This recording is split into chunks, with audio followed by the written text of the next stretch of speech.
Hi everyone, happy Sunday. I hope you've been having a wonderful weekend and I hope you've had a fabulous week as well.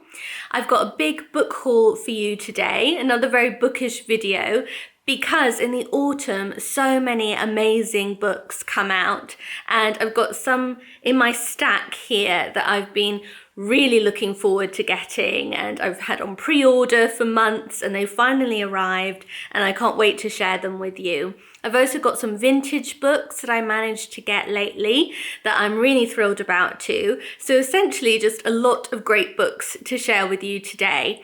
I've got a big stack, so let's get going. First of all, I was really excited to get this new short story by Claire Keegan called So Late in the Day. I'd really enjoyed small things like these when I read that, I think a couple of Christmases ago now. Claire Keegan is such an amazing writer. And this was so good. I actually read it one morning, I think, just over my morning cup of tea. And it was such a thought-provoking story. I had to chat to my mum about it straight away afterwards. It's just the type of story that you want to discuss with someone else. I think Claire Keegan is amazing in how she manages to pack so much into really quite sparse writing. And this book is a great example of just how brilliant her writing is, but how much it leads to discussion as well. This is set on a specific day in July in Dublin. And as the story progresses, you start to realize why this is a significant day for the main male protagonist of the story. As the day goes on, he begins to reflect on a past relationship with a woman. And by the end of the story, a lot is revealed about this character. And this very slim story has so much to say about misogyny, about relationships between men and women and how a lack of generosity can affect those relationships, as well as about Irish culture. And there's a quote at the beginning that Claire Keegan uses. It stands plain as a wardrobe, what we know, have always known, know that we can't escape, yet can't accept. One side will have to go. And this is a quote by Philip Larkin that she's used. And that really says a lot about a central theme of this story too, where the character in some ways knows his faults very well, but refuses to really look at them. And he knows that some of his behavior that he's learned has come from witnessing interactions between his mother and father. But again, he doesn't really want to examine his past too closely. He doesn't want to look at those truths. And he really only wants to look at his side of the story.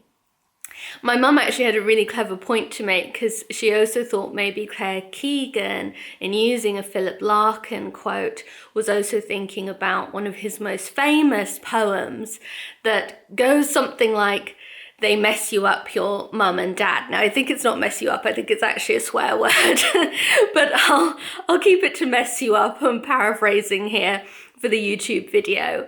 And that was actually a really interesting point. And I think that there's a lot to be said for that. But anyway, loved this short story and really recommend picking it up if you're a fan of Claire Keegan. And then a collection of short stories by another great writer, Kate Atkinson. Normal Rules Don't Apply. I've been really looking forward to this short story collection by her. I haven't started it yet, but I'm such a big fan of Kate Atkinson. I think she's another fantastic writer. So I have been really looking forward to this. And it's always nice to get a new collection of short stories for the autumn and winter season, because I do like to curl up with a good short story collection in the long autumn and winter evenings. So I was thrilled to get this. And then I also got the new book out by Sophie Irwin, A Lady's Guide to Scandal. I really had enjoyed her A Lady's Guide to Fortune Hunting earlier in the year.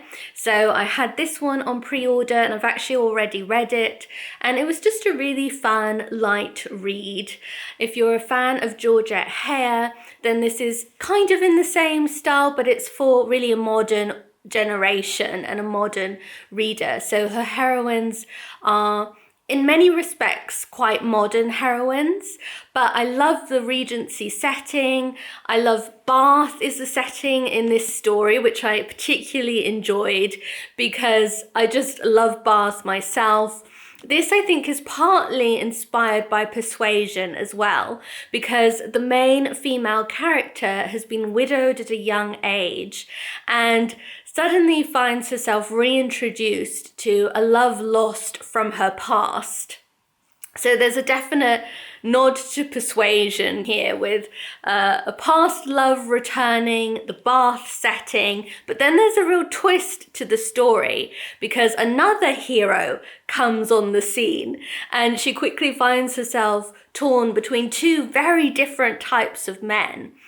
I also love that the main female character in this wants to be an artist, and there's some really interesting historical detail about what it meant to paint in those days and how difficult it was for women to paint, but also how they went about getting supplies and what kind of supplies that they would have access to in order to paint. So I enjoyed all of those details, but there's also a lot of interesting themes going through this book, like the double standards applied to men and women. There are themes of race as well and sexuality going on through this. But ultimately, it's just a really fun, light romance as well. So I enjoyed that and read it very quickly. And then this book I've had on pre-order for so long. I have the others in the series and I was really excited to complete my set with this last one, Autumn Chills. And this is a collection of short stories by Agatha Christie that are that evoke autumn or are set in the autumn season. So I have the others, like there's Midsummer Murders and Midwinter Murders, I think, or Midwinter Mysteries, I guess, and Sinister Spring is the other one. So Autumn Chills was the last one to get, and I'm really thrilled to have it. I haven't started it yet, but I'm looking forward to diving into this. I know I'll enjoy it. And then I was thrilled to get this new memoir published by Slightly Fox. They very kindly sent me a press copy. This is called A Classical Education by Richard Cobb. And I'm so intrigued by this. I started the beginning of it and I hadn't really known anything about what this was about. And it came as a bit of a shock because it's a memoir and it starts with Richard Cobb waiting at the train station in France, I think. And he's waiting to be reunited with an old school friend of his that he hasn't seen for years. And you soon find out he hasn't seen him for years because his school friend has actually been in prison having murdered his mother. So, I mean, what an opening, right? But I'm very intrigued. I'm looking forward to reading the rest of it. I'm not quite sure how it's going to play out, but it's definitely already full of sort of larger than life characters. I think it will reflect back more to his school days and all of the antics that they got up to. But yes, it was quite an opening and I'm looking forward to reading more of this one. And then the British Library very kindly sent me 2 of their new mysteries in the British Library Crime Classics series. So The Theft of the Iron Dogs by E.C.R. Lorac. I talked about this one in my last video. I said how much I love E.C.R. Lorac's writing, so I'm really thrilled to have got this one. And apparently it's set throughout a rainy September. So I really want to read this soon. I really want to get to this in September because it's obviously a great read for September. And I do love a good sort of cozy golden age crime style mystery. So I'm very excited to get to this one. And then they also sent me this one, He Who Whispers by John Dixon Carr. And this one sounds really good. It says, when Miles Hammond is invited to a meeting of the Murder Club in London, he is met instead with just 2 other guests and is treated to a strange tale of an impossible crime in France from years before, the murder of a man on a tower with only one staircase, under watch at the time at which the murder took place. So this sounds like a take on the locked room murder mystery, which I always enjoy. So I'm looking forward to getting to this one as well. And then Girls Gone By sent me this new Mabel Esther Allen book, Shadow Over the Alps.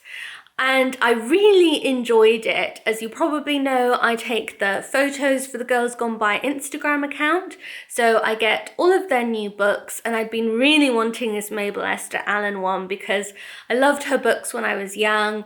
I still enjoy them. This is for a bit of an older audience. It's what would nowadays be termed as YA, and it's unusual for a Mabel Esther Allen because it's told from the perspective of a teenage boy. Normally her books are definitely seen through the eyes of a female protagonist. This one, it's a boy who's center stage. And it's a very exciting story. It's about a school trip to Switzerland, and it soon becomes obvious that one of the girls is being targeted on this trip and her life is in danger. I love the descriptions of Switzerland. This was a great book to read in August, actually. It would make a good August read because there are some nice descriptions of the celebrations of Swiss National Day on August 1st, and I enjoyed those. But yeah, it was just an exciting read too, and I do like Mabel Esther Allen, so I thoroughly enjoyed this one. And then I ordered this one myself from Grey Ladies Publishers, and that's The Shores of Darkness by Eleanor Lyon. Eleanor Lyon wrote children's books that I really like, and there are two previous books to this one in the series that I have. This book was actually never published and was only recently discovered. So it's very exciting that Grey Ladies has published it now for the very first time. I want to reread the first two in the series actually before reading this. So though apparently you can read this as a standalone if you don't have the first two books. But I was just so excited to get this from Grey Ladies, and they republish a lot of interesting books, mainly by female writers. They also do the Scribbler magazine, which I've talked about a lot before. It's a really great literary magazine, especially if you like backlisted and vintage books a lot. Well worth checking out. So I'll link to that as well in the description box. But they republish a mix of adult and children's books, and I was so thrilled to get this one. And then speaking of children's books, this is a book I've been eagerly anticipating, Impossible Creatures by Catherine Rundell.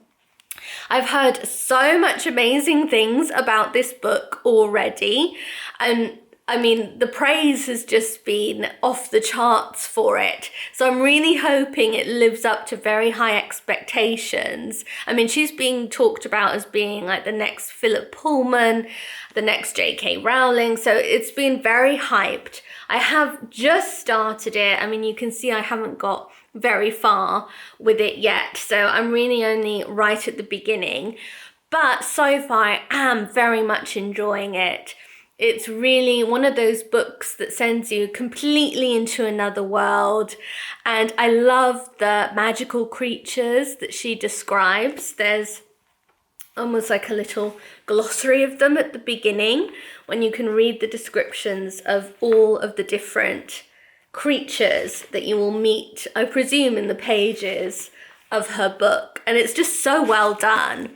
So far I'm enjoying it a lot, and yes, I hope it really meets my expectations. And then another book that I've also just started reading and I'm really enjoying so far is The Farmer's Wife by Helen Rebanks. I hope that's how you pronounce her last name. And she lives on a farm in the Lake District. And this is very much a record of her life there, living with her husband and children. It also reflects back on her childhood and young adulthood. And I love the sense of place that you get we're not too far from the Lake District, so we have been there a few times and I'd like to explore more of it. But I really enjoy reading about this farm in the Lake District from Helen's viewpoint. The writing is lovely so far, and there are some recipes interspersed throughout the memoir, which I always enjoy. A book with recipes is definitely a plus in my opinion, always. So yeah, so far really enjoying this memoir too. And then I had this book on pre-order for a while, Pure Wit, The Revolutionary Life of Margaret Cavendish by Francesca Peacock. This sounds like it will make a fascinating read, and I really want to get to this very soon. So I'm looking forward to this. And then I got another biography, a group biography, Young Queens by Leah Redmond Chang.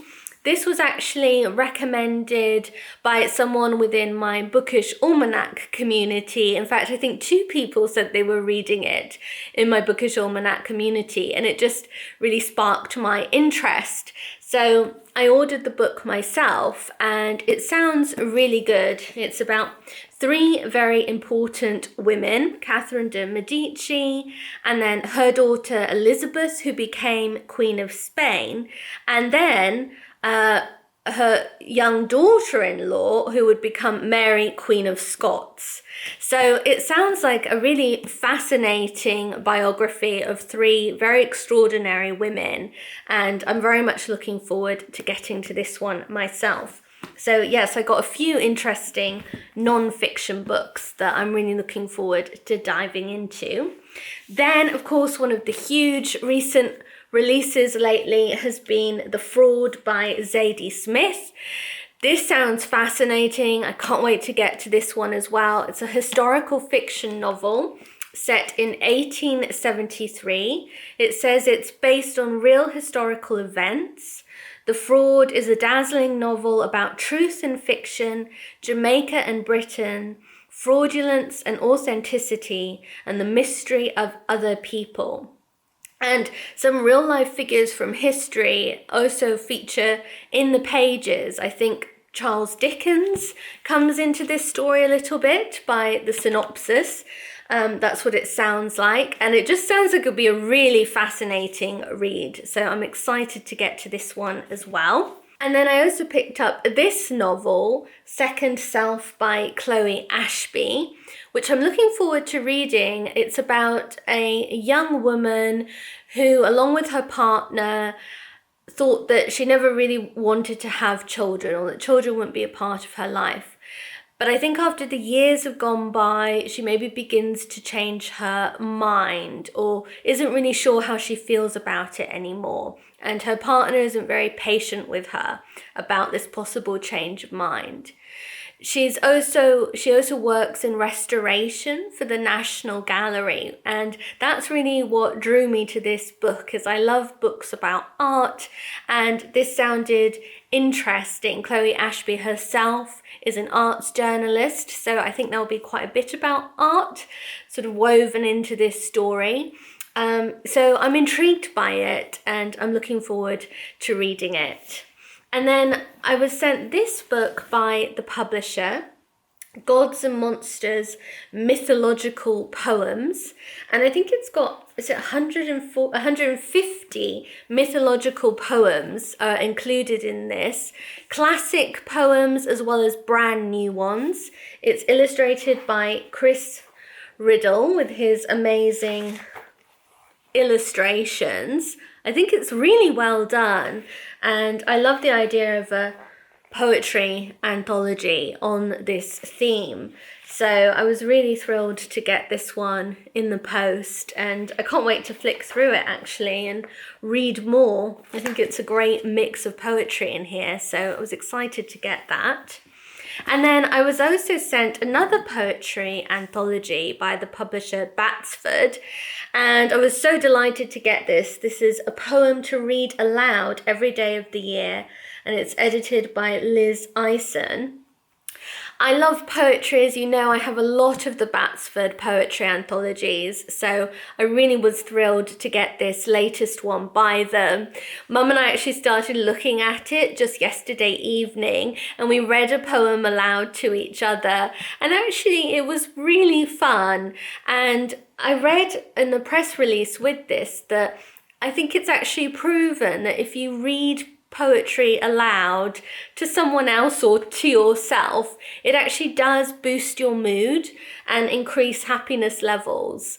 And I think that so far I'm really impressed by the poetry in here. I've been having a good flick through it, and there's some really lovely poems, obviously especially chosen to be good ones to read aloud, and there are lots of favourites of mine in here, so I was really delighted to get this one. And then another novel that I had pre-ordered is The Stargazers by Harriet Evans. A lot of her books feature houses, and houses are always really sort of quite central to her plots. And this one sounds like no exception to the rule. It says it's the 1970s and Sarah has spent a lifetime trying to bury memories of her childhood, the constant fear, the horror of her school days, and Fane, the vast, crumbling house that was the sole obsession of her mother Iris, a woman as beautiful as she was cruel. Sarah's solace has been her cello and the music that allowed her to dream, transporting her from the bleakness of those early years to her new life with her husband Daniel in their safe, if slightly chaotic, Hampstead home, and with a concert career that has brought her fame and restored a sense of self. The past, though, has a habit of creeping into the present, and as Sarah tries to escape, it seems the pull of her mother, Fane Hall, and the secrets hidden there cannot be suppressed, threatening to unravel the fragile happiness she enjoys now. So yes, sort of typical Harriet Evans with an old house and family secrets from the past catching up with the present. So I'm looking forward to getting to this one. Now, this book I was so excited to get. This is Jane Austen's Wardrobe by Hilary Davidson.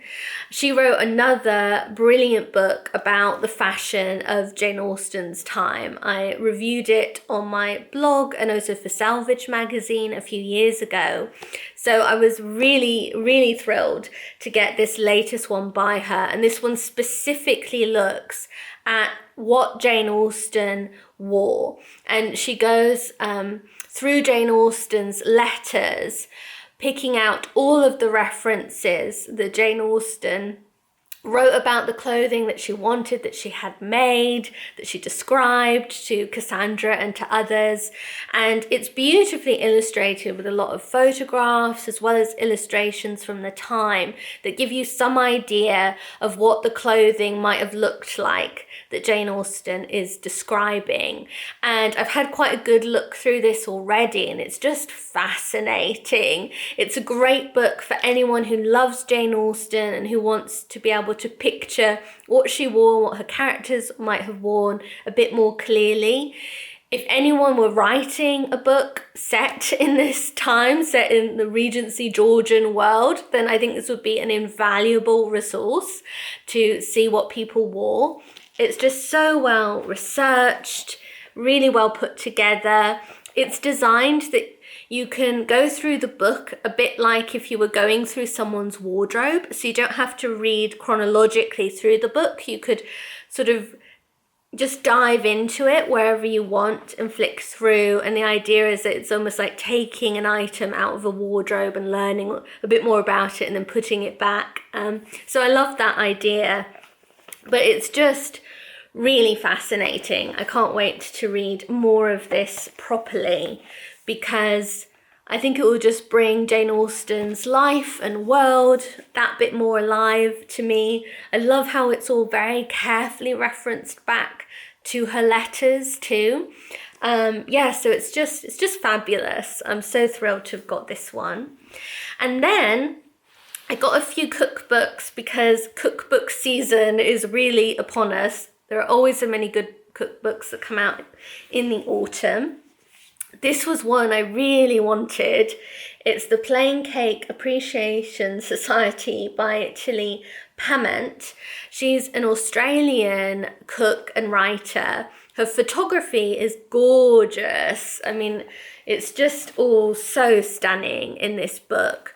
And I am definitely a part of the Plain Cake Appreciation Society. I love a good plain cake.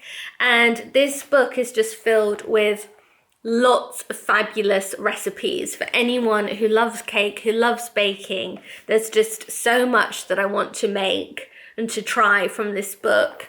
So yeah, this looks like it will be a favourite already, and I can't wait to bake something from it and to give it a go. It's just so beautiful too, really beautifully put together. So I was delighted with that. Then I'm a huge fan of Bee Wilson. I think she's an extraordinary food writer, and I've had this on pre-order for ages. It's The Secret of Cooking by Bee Wilson. Recipes for an easier life in the kitchen. I'm excited that this is a proper cookbook. There are lots of recipes. It says, the secret of cooking is packed with solutions for making your life in the kitchen work better for you. B shows you how to get a meal on the table when you're tired and stretched for time, how to season properly, cook onions or not, and what equipment really helps. The 140 recipes are doable and delicious. So I'm really looking forward to having a proper look at this. It looks like there are great recipes, but there's also a lot of writing surrounding each recipe, which is wonderful because Bee Wilson is an amazing food writer. So it looks like there are lots of little essays and quite lengthy introductions to each recipe, which is wonderful because it means this will be a book I want to read as well as cook from. So yeah, I'm really delighted with this. I can't wait to give it a proper read through. I'm just going to have a sip of tea before I tell you about the others because I'm getting quite croaky with all of this talking. Still warm too, which is nice. I hate cold tea. That's a bit better. Well, thank you for that little break, but on to the next cookbook. So I got this one, Jamie Oliver's 5 Ingredients Mediterranean edition. I have his just plain old 5 ingredients cookbook, which I really like. I do have a weakness for cookbooks that have that kind of theme of using only 5 ingredients, or, you know, that specialize in quite simple, straightforward recipes, because I mean, who wouldn't like that? I think I don't want to spend hours and hours in the kitchen, even though I like to cook. So I love this type of cookbook, and I do always like Jamie's cookbooks because, you know, they've been really well tested. He has such a big team behind him. They also always include kind of nutritional information and calorie counts on his recipes, which is also really handy. And yes, I just really like them. So I was really pleased to pick up this latest one. And I love Mediterranean food, so that twist on the 5 ingredients is definitely one that I appreciate. So I'm excited to have got that. And then again, someone in my Bookish Almanac community recommended this book to me, Art of the Pie by Kate McDermott. And this looks so good, I have to say. I partly grew up in America, and one of the things I still miss the most is the baking, in terms of like the pies, the muffins, but especially the pies. I mean, they're just so fabulous, and you don't get the same type in the UK. So this cookbook looks amazing. It's full of incredible pie recipes, and I really want to give it a go. It's already given me interesting ideas, like for how she kind of thickens the fruit mixture in the pies a lot, and it just looks like it's full of great flavor combinations, fruit combinations. Yes, I can't wait to try cooking from this cookbook. So that was a great recommendation. And then I did get this gorgeous new edition of Diana Henry's cookbook, Roast Figs, Sugar Snow. food to warm the soul. Diana Henry is a self-confessed lover of cold weather. She loves autumn, she loves winter, and this cookbook is really a love letter to both those seasons, I think. And I love cooking a lot in the autumn and the winter, and I think these recipes just look marvelous. There's one for beetroot and blackberry soup that I really want to make soon. It sounds so good, but I want to cook basically everything from this. I do have her original cookbook of this, and I have cooked from it and I really like it, but I think there are 7 new recipes in here. So I'm going to look through and really see what those are, and I can't wait to try them. And I love this gorgeous new edition with an introduction by Nigel Slater as well. So I was really thrilled to get that. So those are all of the new books that I've got recently. I do have a little pile of vintage books, which I'll just pull over. I wanted to share them with you. So the first one is A Paint Box for Pauline, which is a children's book by Ruby Ferguson. She famously wrote the Jill Pony books.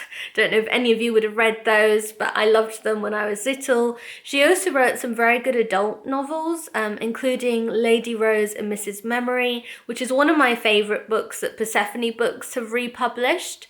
But Paint Box for Pauline is very rare, so I've been looking for this one for quite some time, and I was just thrilled to get a reasonably priced copy recently. And it sounds really good. It says, every year Ashley and Fern and Laura and Pauline went to Dornsey Bay for their holidays with their mother and father and had a good time there until they rebelled, just because they wanted to try something different. Separate holidays, they said, and because their parents were sensible people who knew that their children were sensible people, they quickly agreed. So Ashley and Fern and Laura and Pauline each went their own separate way, and each had the kind of holiday that they'd wanted most. I just think that sounds charming, so I'm really looking forward to reading this one for the first time myself. And then I got this other vintage children's book, Delia Daly of Galloping Green by Patricia Lynch. And I'm really looking forward to reading this one. I've read a couple Patricia Lynch ones and have enjoyed them. She was an Irish writer, so there's often an Irish setting to her books. And I didn't have this one, so I wanted to add to my collection, so I was really pleased to get that. And then I got this book, The Farm in Malastang by Marjorie Lloyd. Marjorie Lloyd wrote the Fell Farm books. You may have seen some of the Puffin editions of those books.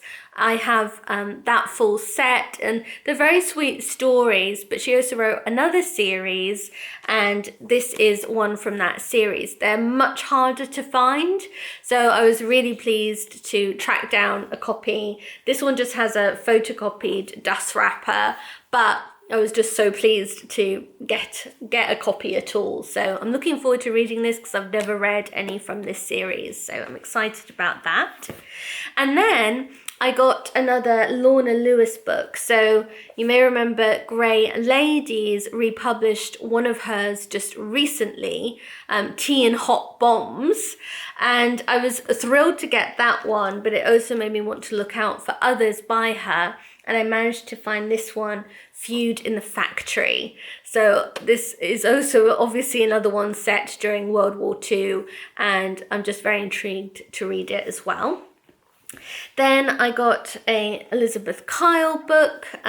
This was a first edition, so this is an upgrade for me from, I already have this, but not as a first edition. So I found a very reasonably priced copy and wanted to get that. She also wrote children's books. This is one in her series.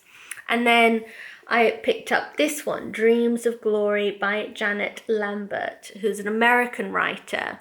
And I read a few of these, I think, when I was young, and I'd like to read them again. I don't really remember them very well. This one isn't the first in the series, but I just picked it up because I saw it very reasonably priced, and I thought I'd give it a try and see how it stands up to reading it as an adult. So Anyway, those are all of the new and vintage books that I've got lately. Let me know if any of these catch your eye or if you've read any of them. I'd love to know what you think of them. But thanks so much for watching. Thank you too for all of the lovely comments on my last video. I'm so glad that you enjoyed my new Autumn Commonplace book. I hope you're enjoying journaling some of the entries, some of the quotes in that, or you're just enjoying reading it. But yeah, it's been lovely to hear that you've liked that. Extra big thanks to those of you who pressed the super thanks button on my last video. I'm always so grateful for your support. It's really amazing. But yes, thank you for watching, and I hope you all have a wonderful week ahead of you. I'll see you next Sunday for the Comfort Book Club discussion of Goodbye Mr. Chips, which I'm looking forward to. Goodbye.